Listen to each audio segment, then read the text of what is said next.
Well, the arrival of a new Mercedes-Benz SL is, well, it's a pretty important thing. This is the longest running nameplate that Mercedes has ever had. It dates back to 1952, where the first car, a race car, was launched. 1954, the first model, and we saw obviously the iconic Gullwing SL. We saw the Pagoda SL. We saw the R107, which was the best-selling model, almost 250,000 of those sold. Then in the 90s, the R129, which was the last time this thing had a cloth top. Then, of course, the R230, which was a tremendous success. Through the 231, and now here we are with a brand new car. We've got a number of firsts here, not least of all is, as I said, back to a cloth top for the first time since the R129. And because this is the Mercedes-Benz SL Roadster, well, it seems silly to do a video with the top up. And the handy thing is, you can open it while the car's in motion.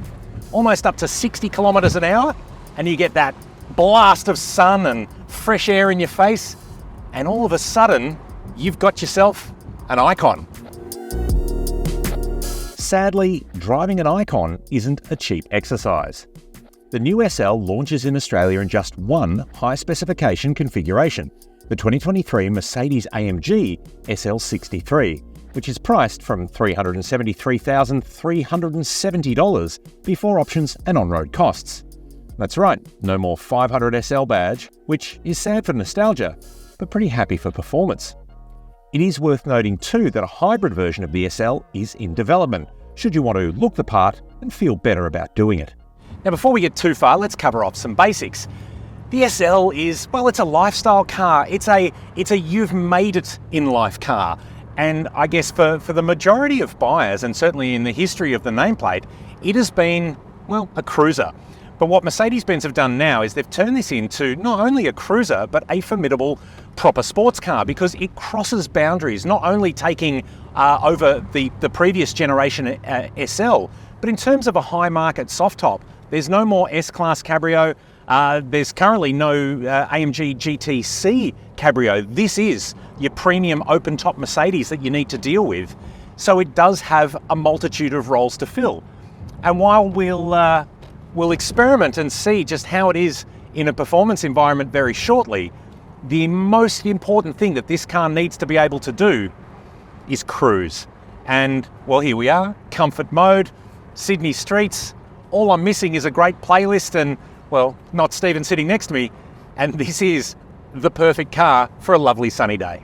Yeah, and I apologise in advance to Stephen, who is a lovely co-seat passenger to have with me, and I couldn't imagine anyone better. Enough about Steve, let's talk about some important stuff, the engine. The SL63 features the M177 4-litre twin-turbo petrol V8 under its glamorous nose, which delivers 430 kilowatts and 800 newton metres for the first time through all four wheels. It will shuttle you stylishly from 0 to 100 kilometres an hour in just 3.6 seconds and use approximately 13.9 litres per 100 kilometres on a combined cycle, less if you're cruising, more if you're not. There's a 9-speed automatic transmission, a choice of 12 colours, oodles of equipment and buckets of class. Plus, again for the first time, the SL has back seats, but more on those shortly. But the key thing is, this 4-litre V8, it's a very, very proven engine for Mercedes. We know that this is a tremendously flexible and tractable engine. It can basically lope along pretty efficiently. The car's got a claim of around 12 litres per 100 kilometres, and we saw that on a long drive yesterday.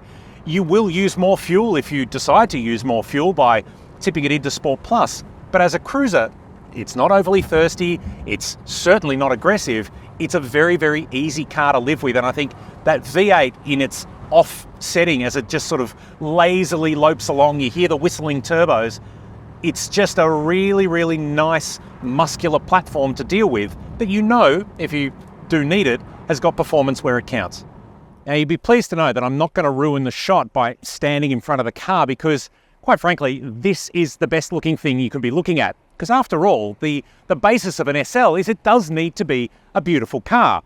Arguably, the previous generation, well, it wasn't, right? It had the really big long tail on it to handle the Vario roof. Mercedes, in going to a cloth roof, which can be raised and lowered remotely using the key fob in around 15 seconds, it gives the car a much shorter bob tail because obviously the compact convertible soft top in the cloth top has less room to take up. And you'll probably agree this is a far better looking car. Now, I imagine many of you are saying it looks like the GTC, the AMG GT Coupe Cabriolet, and it is very, very similar, even though there are no shared components on the car. But I think what you've got in this SL is the next platform forward, with very long bonnet to suit obviously the 4-litre V8 as discussed, and the short boot that handles 2 golf bags if that's your thing. I'll put the roof back down again just so that we can understand some of the things that Mercedes have done on the inside of this car as well. Because the way that the design has been approached to the new SL is to not only give you a better looking car when the roof's up, but a far more functional interior that basically works with the modern world of open top motoring. Because quite frankly, if you own one of these, roof down unless it's raining. And even then, it's only at a pinch. Now, while practicality is not the forefront of the buyer set when you're buying this car, it is worth noting that the convertible top has now got a kind of a handy trick. In previous generation SLs, you had a cover that would come down and basically move into the boot area so that the roof had somewhere to stow when it was being used.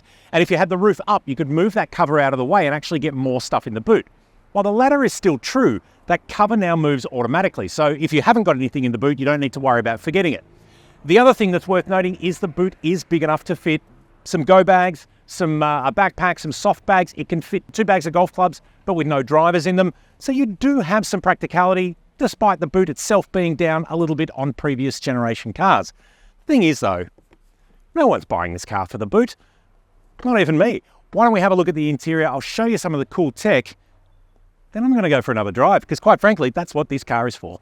Now, before we get into the comfortable part of the car, I know you're all going to ask, can an adult sit in the back seat of the new SL?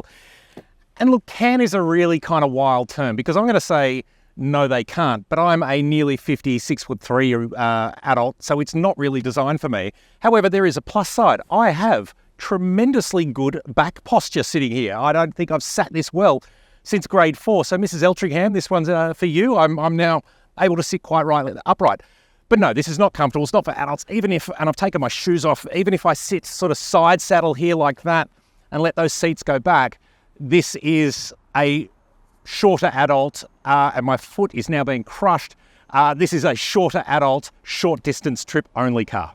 Now, one of the coolest things that Mercedes have done with this new generation SL is given you choice. So when you're in the market for one of these and are looking to spend nearly $400,000 on your midlife crisis ultimate convertible, you can basically design your car so it looks like no other SL on the market. You've got exterior color choices, and not just a very safe black on black. There are reds, yellows, blues, really cool colors that you can get on this thing.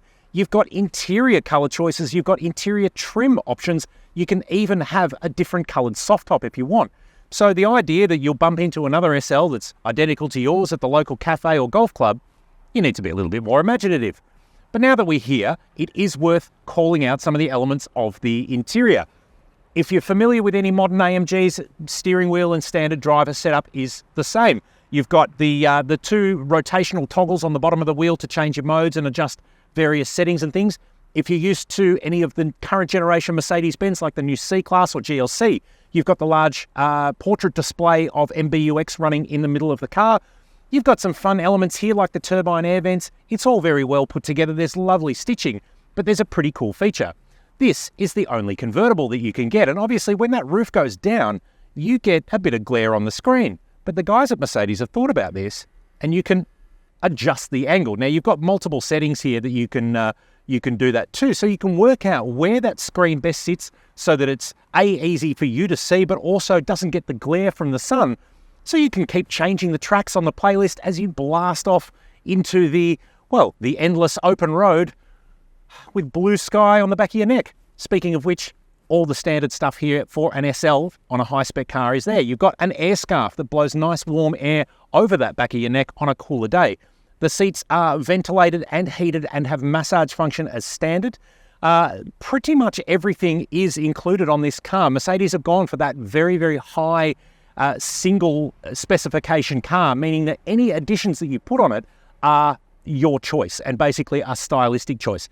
This car has the night package, which adds black elements, a little bit of extra aero, and the black face wheels. But you've got a number of options there to, again, make your SL your SL. That's probably enough buttons and screens. Let's see how the SL deals with a twisty run. But of course, cruising, while it may be the SL's main diet, it's only one of its capabilities. Let's see how it goes when we let it off the leash a little bit. Now, as with all AMG product, you've got the dials on the steering wheel where you can change it from Sport to Sport Plus to even a race setting.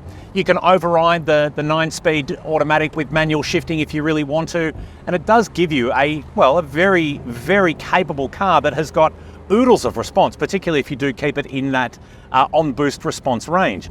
You get the theatrical pops and crackles and bangs and thit from the exhaust, but what I will say, and on a very tight corner, is there is so much more car than you will ever need Australian roads to deal with. So most of that capability that it has will largely go untapped, because as soon as you squeeze that throttle, you're basically over the speed limit in pretty much every area. And while that's not a bad thing, it's got it where it counts when you need it. Now, in terms of ride and performance, the car is quite heavy. It's a bit heavier than the outgoing model. Obviously, the all-wheel drive does give you a lot of sure-footedness, particularly in wet or cold environments where the road could end up being a little bit slick. But again, what you find is the car just feels tremendously planted. There's an awful lot of grip to go around. That all-wheel drive system really does help in a performance environment. And it basically has more car than you will ever have road, which, I tell you what, is not a bad balance of power to have. There is a lot to like about the new Mercedes-Benz SL, but it has put on weight compared to the old car, and as we found on some rougher surfaces, the car is quite firmly sprung, even in its comfort mode. Plus, touring with the roof up, there's quite a lot of road noise. Now, to be fair, it does have to manage a few jobs at once, now filling the showroom gap of an open-top sports car as well as a luxury Grand Tourer. But while it may not be as sport-light as the name may suggest, it is now more flexible and usable than the cars that came before. All the more reason then to drop that top and head for the highway. And that's about it. Quite frankly, what can we really say about this car? It is Mercedes' flagship, the open-top cruiser. It is the latest of a very long line of iconic SL nameplate cars. It is a long bonnet, open-roofed Mercedes-Benz convertible, so there's really not much else to do but fire it up and go for a drive. Now, if you've got any questions about this car, you need to know more, you want to read the review, you want to see some photos, head on over to Drive.com.au. Of course, with YouTube, if you like what you've seen, like, subscribe, all that kind of jazz. We're here to help you with that as well. Hit the bell icon so you get a notification every time a new video is published. And don't forget, if you've got any questions, hit us up in the comments below.